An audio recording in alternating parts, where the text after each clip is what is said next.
आप आरक्षण की लिमिट क्या होनी चाहिए, इस पे क्या सोचते हैं? आरक्षण की लिमिट जो संवैधानिक व्यवस्था बनी हुई है वो बिल्कुल बनी रहनी चाहिए, उसमें कोई दिक्कत नहीं है। 50% की अपर कैप? संविधान में अगर 50 है तो 50 हो, 70 सुप्रीम हो तो कोर्ट तो यही 70 कह हो। रहा है। ये आरक्षण की सीमा तय करना ये राज्य की विधानसभा के प्रेरोगेटिव नहीं है।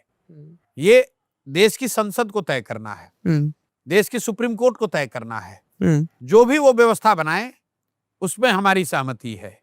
लेकिन साथ में मैं ये भी कह रहा हूं कि ये बिहार के नजरिए से जो हम लोग सोचते हैं ये लड़ाई ही बेमानी है।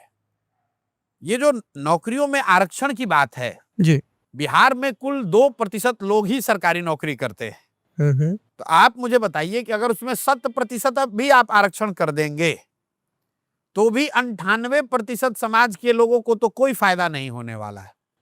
तो जनसुराज ने जो बात कही है कि अभी की जो आरक्षण की व्यवस्था है ये चलती रहे, लेकिन इसके साथ साथ अगर आप सही में समतामूलक समाज की बात करते हैं, सामाजिक न्याय की बात करते हैं, तो राजनीतिक भागीदारी, जनसंख्या के हिसाब से राजनीतिक भागीदारी और साथ में शिक्षा, भूमि और पूंजी में हिस्सेदारी जब तक नहीं करेंगे तब तक आप समतामूलक समाज की बात करना बेकार है।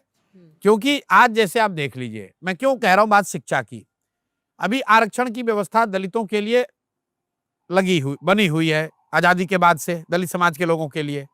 लेकिन बिहार में जो जातीय जनगणना हुआ उसमें यह निकल कर आया कि सिर्फ 3% दलित समाज के बच्चे ही आज भी बिहार में 12वीं पास करते हैं। जी। तो अगर उस समाज के बच्चे 12वीं पास नहीं कर रहे हैं तो आरक्षण की सीमा कुछ भी हो उसका लाभ तो उनको नहीं मिलने वाला है।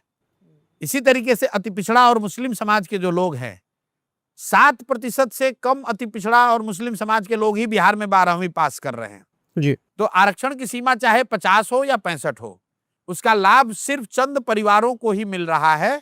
व्यापक स्तर पर समाज को लाभ तब मिलेगा जब उनके लिए शिक्षा की व्यवस्था हो, उनके पास जमीन हो, पूंजी हो, तभी अगर आरक्षण की सीमा अगर आप बढ़ा भी देंगे तभी उनको लाभ मिलेगा, अदरवाइज उनको लाभ नहीं मिलने वाला है।